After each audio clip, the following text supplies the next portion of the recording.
My sister chose the restaurant specifically to make a point. 11 Madison Park. She'd texted the family group chat 3 weeks ago. Saturday at 8. I'm booking it. Non-negotiable. The point wasn't dinner. The point was that 11 Madison Park was one of the most expensive restaurants in Manhattan, and my sister Vanessa wanted everyone to know she could afford it. More specifically, she wanted me to know that I couldn't. She'd included a follow-up text 40 seconds later, addressed to nobody in particular, but aimed directly at me. Tasting menu is $365 per person before drinks and tip. Just FYI, so nobody's caught off guard. The so nobody was me. It was always me. My name is Audrey Collins. I'm 31 years old, and I was standing outside one of the most celebrated restaurants in New York City on a December evening, wearing a simple black dress and a coat I'd had for 6 years, watching my family arrive in cars that made statements about their owners. Vanessa's Mercedes, my brother-in-law Keith's BMW, my parents' Lincoln, my aunt and uncle's Lexus, and my Honda Civic, which I'd parked 3 blocks away because the valet had looked at it with an expression that suggested it might lower the property values. 15 family members for my mother's 62nd birthday dinner, a dinner that Vanessa had organized, chosen, and funded because Vanessa organized, chose, and funded everything in this family. It was her superpower and her weapon. My older sister was the COO of a publicly traded retail company. She made $1.2 million a year in salary and bonuses. She lived in a brownstone in Brooklyn Heights. She wore clothes that whispered expense, the way some people whisper secrets, loudly enough to be heard, but softly enough to claim they hadn't been trying. And she had spent the past decade making absolutely certain that everyone in this family understood the hierarchy. Vanessa at the top, everyone else arranged below in descending order of visible success. Me at the bottom. What Vanessa didn't know, what nobody in my family suspected for even a fraction of a second, was that the restaurant we were about to walk into was mine. Not metaphorically, literally. I owned it. 11 months ago, through my hospitality investment group, Meridian Table, I had acquired a controlling interest in the restaurant group that operated this location and 11 others across New York, Los Angeles, and London. The acquisition was part of a portfolio that included 27 restaurants, 4 food halls, a culinary media brand, and a line of specialty food products carried in 3,200 retail locations. Total enterprise value, $2.4 billion.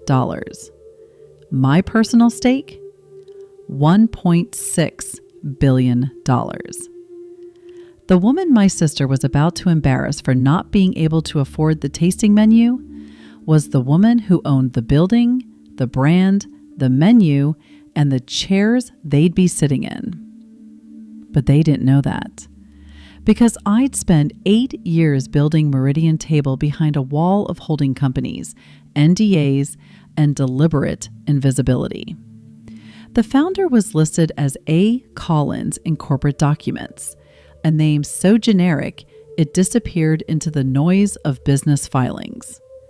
My managing director, Elena Vargas, handled all public interactions. When food journalists asked to profile the mysterious investor reshaping New York's dining scene, Elena smiled and deflected. When James Beard award committees sent invitations, Elena attended.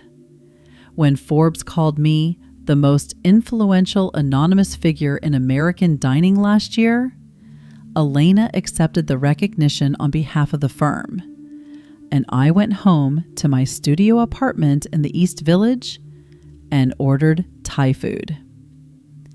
We entered the restaurant.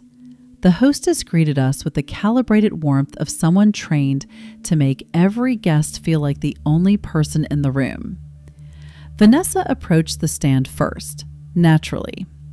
"Reservation for 15 under Whitmore," she said, using Keith's last name because using your husband's name at a restaurant you booked sounded more important than using your own. "Of course," the hostess said. "Your table is ready in the main dining room. Please follow me." The main dining room was exactly what Vanessa wanted it to be.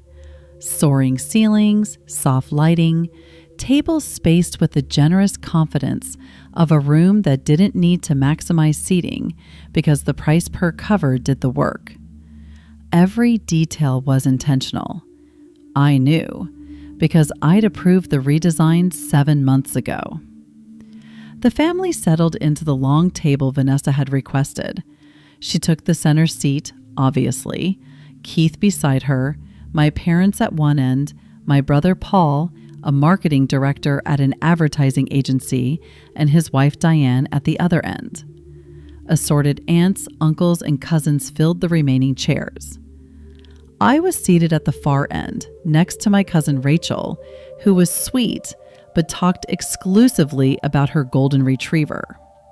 Across from us, my Aunt Margaret was already studying the menu with the determined expression of a woman who intended to order the most expensive thing available as a matter of principle. The waiter arrived. "Good evening, everyone. Welcome to the restaurant.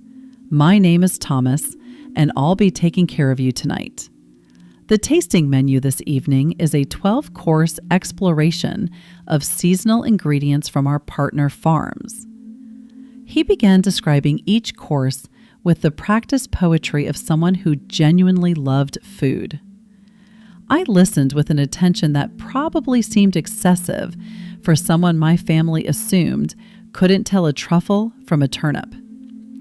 I listened because Thomas was one of the 4,200 employees who worked for my company. His health insurance, his retirement plan, his career trajectory, all of it flowed through decisions I'd made in conference rooms he'd never seen.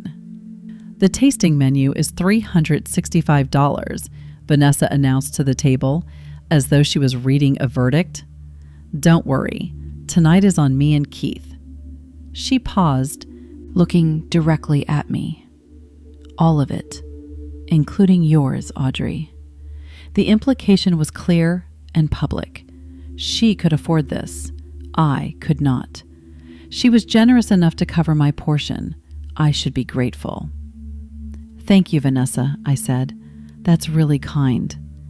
She smiled the way winners smile at people who've accepted their loss. The first course arrived, a delicate amuse-bouche that Elena and the executive chef had developed during a menu revision I'd initiated 4 months ago. I knew the farmer who grew the microgreens. I knew the cost of the plate it sat on. I knew the profit margin on each course down to the penny. And I ate it quietly while my sister told the table about her latest business trip to Milan. The origin of Meridian Table starts with a restaurant that almost closed and a palate that saw what others couldn't. At 22, after graduating from the Culinary Institute of America with dual focus in culinary arts and food business management, I took a job as a sous chef at a struggling bistro in the West Village. The food was extraordinary. The business was dying. The owner was a brilliant chef with no head for finance. Rent was killing him. Food costs were uncontrolled. Staff turnover was hemorrhaging talent. I spent my mornings cooking and my evenings rebuilding his books. Not because he asked, because I couldn't watch good food die from bad business. Within 6 months, the bistro was profitable. Within a year, It was one of the most talked about restaurants in Manhattan. The owner gave me a small equity stake as thanks. I sold it 2 years later for $340,000 when the restaurant was acquired by a hospitality group. That $340,000 was my seed capital. Instead of opening my own restaurant, which is what every culinary school graduate dreams of, I did something different. I started acquiring restaurants that were failing financially, but excelling culinarily. Great food, terrible business. The restaurant world was full of them. Brilliant chefs drowning in debt, signing leases they couldn't afford, ordering ingredients they couldn't budget, losing staff to competitors who paid better. I understood both sides, the creative and the commercial, the kitchen and the spreadsheet. That dual literacy was my edge. My first acquisition was a ramen shop in Brooklyn that was 90 days from eviction. I bought it for $180,000 in assumed debt and restructured everything except the menu. Within 8 months, it was profitable. Within 2 years, I'd added 3 more locations. The model scaled beautifully. Acquire, restructure, preserve the food, fix the business. Within 4 years, I owned 14 restaurants. Within 6, 27. I added food halls, media properties, and a retail product line. Meridian Table became the quiet giant of American dining, a holding company that controlled some of the most celebrated restaurants in the country without anyone knowing who was behind it. By year 8, the enterprise was valued at $2.4 billion. The James Beard Foundation had given awards to 7 of my restaurants. 3 Michelin stars lived in my portfolio. And the tasting menu my sister was currently bragging about paying for generated approximately $14,000 in revenue on a good Saturday night. Revenue that flowed to me. Vanessa was on her 4th glass of wine, the expensive one. She'd made a point of ordering the sommelier's recommendation, a $220 bottle of Burgundy, with the casual authority of someone who wanted the table to know she understood wine. The 3rd course was being served, a handmade pasta with black truffle that the executive chef had perfected over 6 months of development. I'd tasted 23 versions before approving the final one. Vanessa took a bite and nodded approvingly. "This is why you pay $365, she told the table. Quality, craftsmanship. You can't get this at a chain restaurant." She looked at me with the smile she always used when making comparisons she considered too obvious to state directly. The comparison being that I ate at chain restaurants because I couldn't afford places like this. My phone buzzed in my clutch. Elena. "Heads up, chef wants to do a kitchen tour for VIP tables tonight.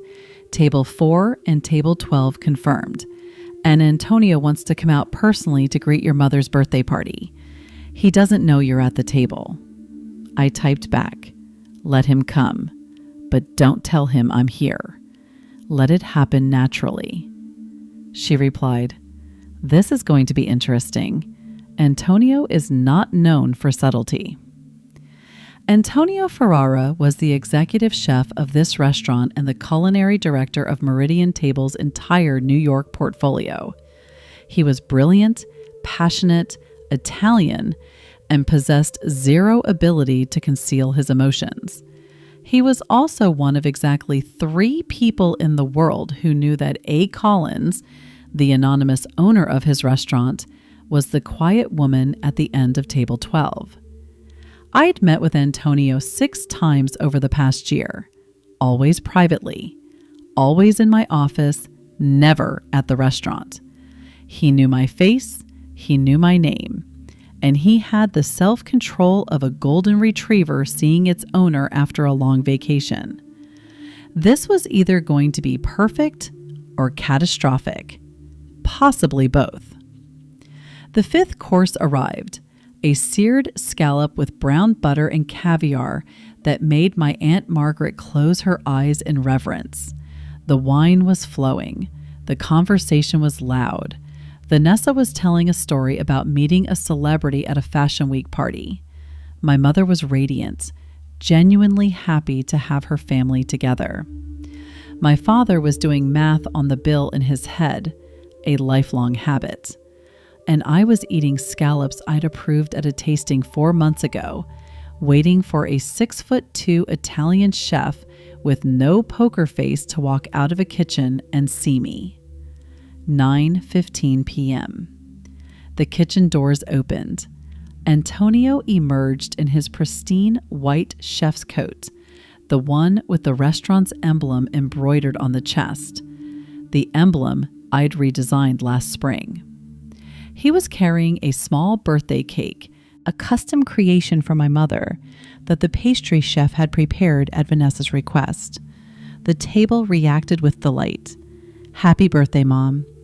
Candles, singing, the usual choreography. Antonio set the cake down, accepted my mother's thanks, and turned to address the table with the broad, warm smile of a man who loved nothing more than watching people eat his food.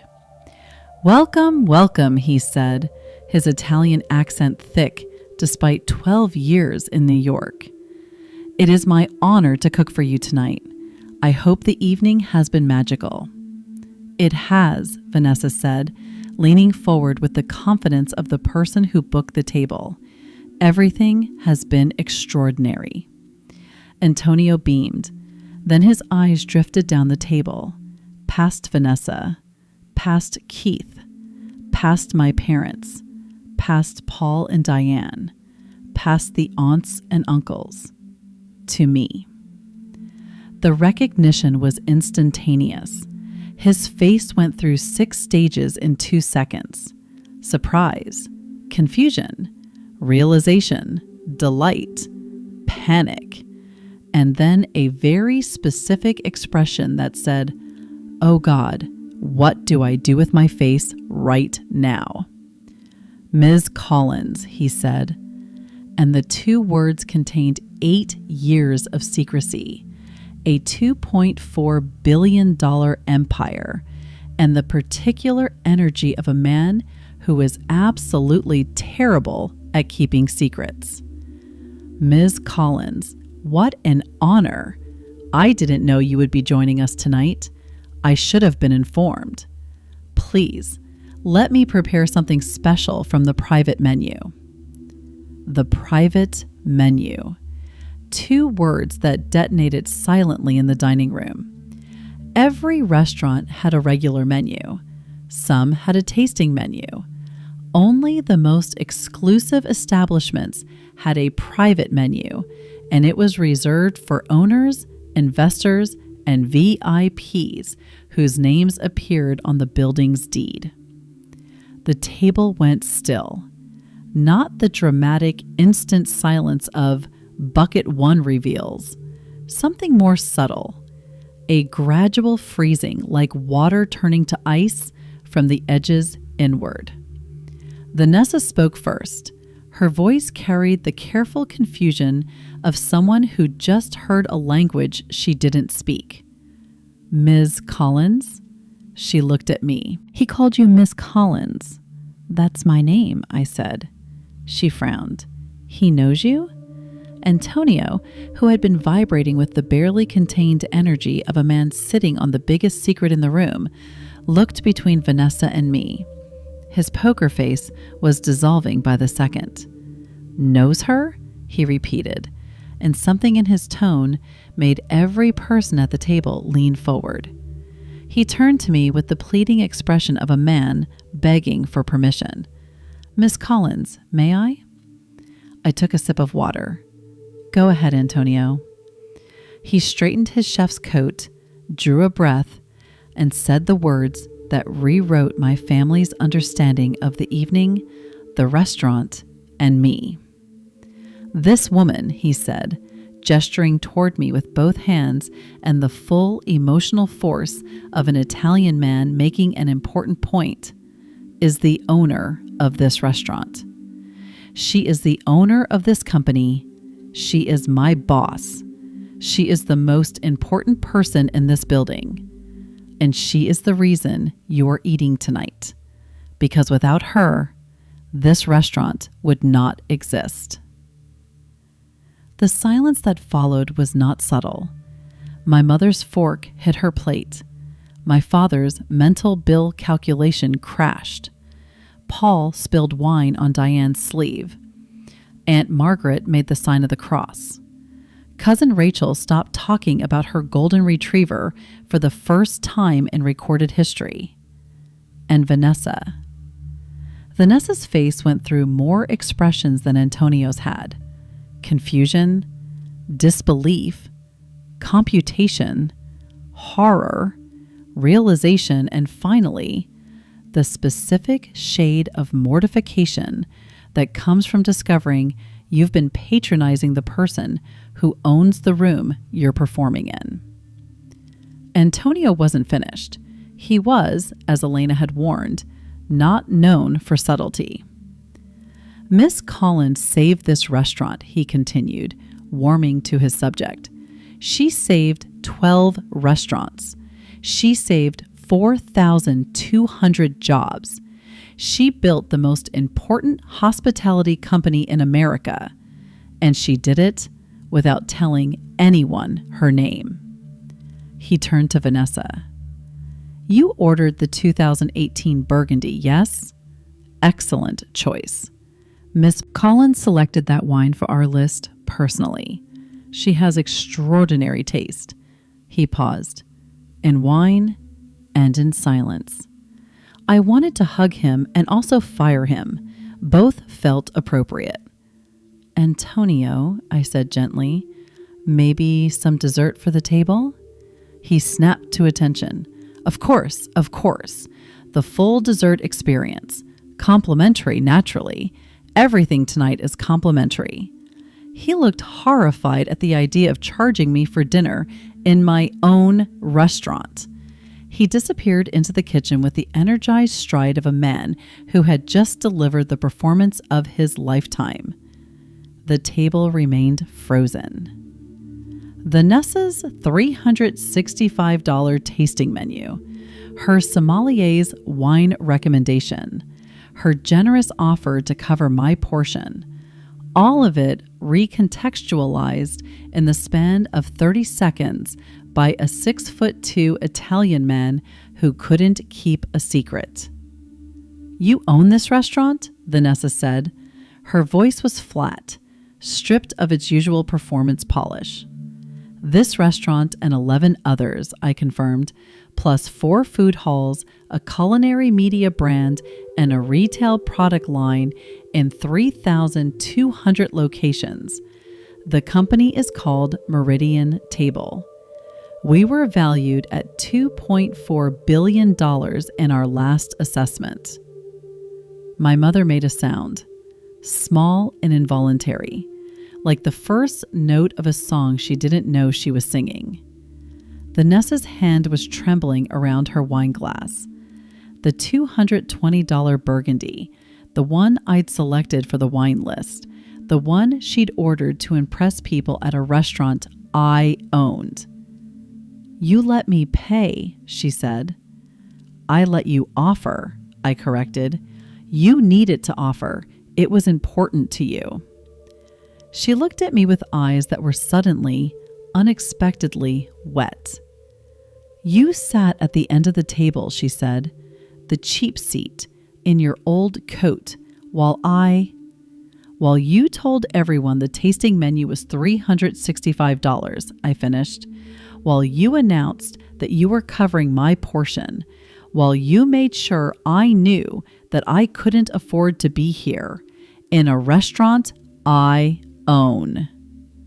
She set down her wine glass. The clink was the loudest sound in the room. Why? She asked. The question contained more than 2 decades of sibling history. Because you needed to be the successful one, I said. This family needed someone to point to and say, she made it. You filled that role. Perfectly. Confidently. Completely. And I didn't need that role. I needed something else. What? To build something that was mine, not compared to you, not measured against you, not presented at dinner tables for approval, just mine, quiet, invisible, and real. My mother reached across the table and took my hand. Her birthday cake sat untouched, its candles unlit, while something much larger was being illuminated. How long? She asked. 8 years, I said. She closed her eyes. 8 years of telling you to get a real job? 8 years of worrying about you? 8 years of asking Vanessa to include you in things because we thought you needed help. I didn't need help, Mom. I needed space. And you all gave it to me by accident, by assuming I was nobody. It was the greatest gift this family ever gave me, the freedom to build without interference. My father, who had been silent through the entire revelation, finally spoke. He didn't ask about money or valuations or enterprise value. He asked the question that mattered. Are you happy? I looked at him, at the man who'd worried about me quietly while everyone else worried loudly, who'd never mocked me, but also never asked what I was building. Yes, Dad, I'm happy. Then that's all that matters, he said. The rest is just numbers. Vanessa stood up. She walked the length of the table to my end, the cheap seat. She knelt beside my chair, which was the most un-Vanessa gesture I'd ever witnessed. She was a woman who didn't kneel for anyone. I'm sorry, she said. Not for tonight. For every time I measured you against myself and found you lacking. For every time I announced my success in a way that was designed to remind you of yours. For using money as a scoreboard. I put my hand on her shoulder. You're a good COO, Vanessa. Your company is lucky to have you. She laughed, a wet, broken, honest laugh. My company made $1.2 million this year. You made $2.4 billion. I'm going to need a moment to process that ratio. Take your time, I said. And Vanessa, the dinner tonight, let me cover it. She wiped her eyes. Audrey, you own the restaurant. I know, I smiled, but you offered first. That counts. The birthday cake was finely lit. My mother blew out her candles. The wish she made, she told me later, wasn't for health or wealth or any of the usual things. She wished she'd asked me what I was building instead of assuming I wasn't building anything. The dessert course that Antonio sent out was, predictably, the most elaborate in the restaurant's history. 14 courses of confectionery art that would have cost $200 per person if it had been on a menu, which it wasn't, because Antonio had created it in real time in the kitchen while presumably crying with joy. After dinner, the family lingered. The restaurant was technically closed, but nobody told the owner's family to leave, because I was the owner, and for the first time, my family knew it. Paul found me by the bar. The advertising director's brain was already working. The branding for Meridian Table, he said. The mystery founder angle. It's brilliant marketing, whether you intended it or not. I intended it, I said. Mystique sells in hospitality. The less people know about who owns the room, the more they trust the room itself. He shook his head. You understand marketing better than anyone in my entire agency. I understand food better, I said. The marketing just follows. The weeks that followed reshaped everything. Vanessa resigned from her position as the family's designated success story. Not literally, but the energy shifted. She stopped announcing her salary at dinner. She stopped choosing restaurants to make points.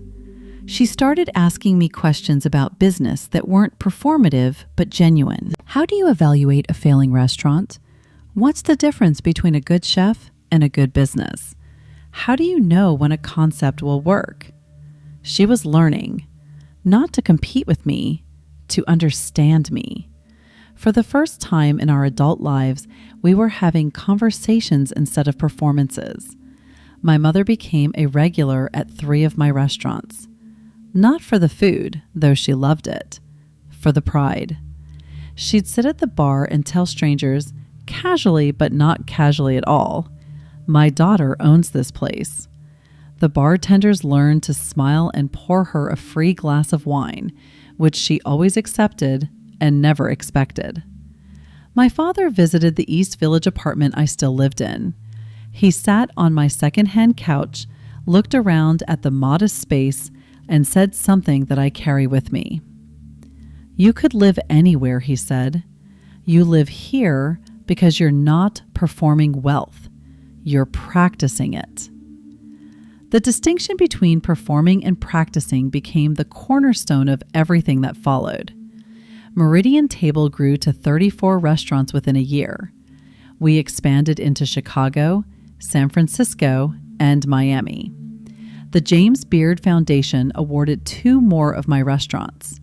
Forbes finally tracked down A. Collins for an interview, which I gave on one condition: no photographs. The article ran with the headline, "The Woman Who Feeds America Without Showing Her Face." My mother bought 50 copies. 6 months after that dinner, Vanessa booked another family gathering. Same restaurant, same table. But this time, when the hostess greeted us, she turned to me first. "Miss Collins, welcome back. Your usual table is prepared." Vanessa smiled. No tears this time, just the clean, honest expression of a sister who'd finally stopped competing and started appreciating. "Your usual table," she repeated. I liked the sound of that. I liked it too, because the table had always been mine. The food had always been mine. The building, the brand, the vision, the 4,200 jobs and the 12 restaurants, and the entire quiet empire I'd built while sitting in the cheap seat at the end. All mine. I just hadn't needed anyone to know. Until the night an Italian chef with no poker face decided the secret was too beautiful to keep. Sometimes the most powerful person in the restaurant is the one at the end of the table in an old coat. Sometimes the woman who can't afford the tasting menu is the woman who set the price. And sometimes the best meal isn't the one on the plate. It's the one where your family finally sees who's been feeding them all along.